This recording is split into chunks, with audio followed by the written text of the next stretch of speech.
po, ano po ang account terminated? Ang account terminated po, ito po yung permanently closed o permanently restricted. Hindi mo na po ito magigain, hindi mo na po ito ma-access at lalong-lalong hindi ka na makakalogin.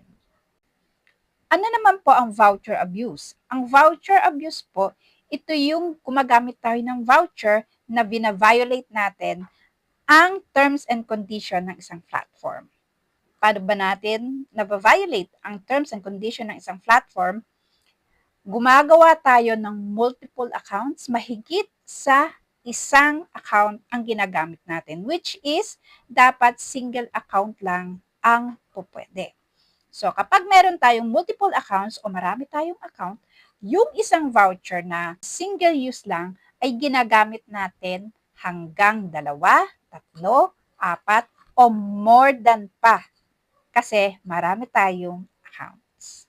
Ano nga ba ang magiging consequences o ang mangyayari sa account mo kapag ginawa mo yan, yung abuse of using voucher? Una, ang account mo ay magkakaroon ng suspension. Account suspension or termination. Yang account termination o account suspension, dalawang klase yan. It's permanent o temporary.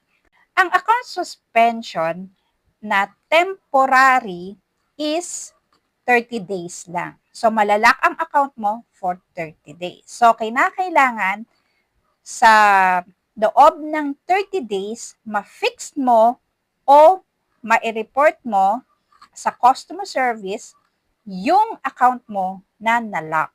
So, paano ba natin makakausap si customer service? Hindi nga ako makalogin sa aking account. Marami pong ways para po i-report ang iyong banned o terminated account.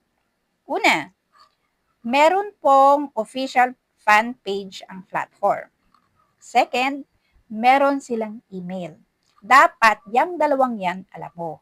Para in case na magkaroon ng problema ang account mo, alam mo kung saan ka pupunta. So, i-report mo yan through Facebook page, mag-PM ka sa kanila, sabihin mo kung anong nangyari. Or, mag-i-email ka sa kanila, yung official email, mag-i-email ka sa kanila, magsasend ka sa kanila ng message para i-report mo kung ano yung nangyari sa account mo. Or, pwede mo rin namang gawin na, halimbawa, merong account din yung asawa mo, yung kapatid mo, pwede silang mag-report in behalf of you. Pwede yon. Pwede nilang gawin yon para sa'yo.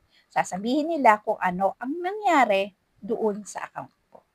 So, you have 30 days para i-fix ang restricted account mo. Kasi huwag mong pababayaan yan.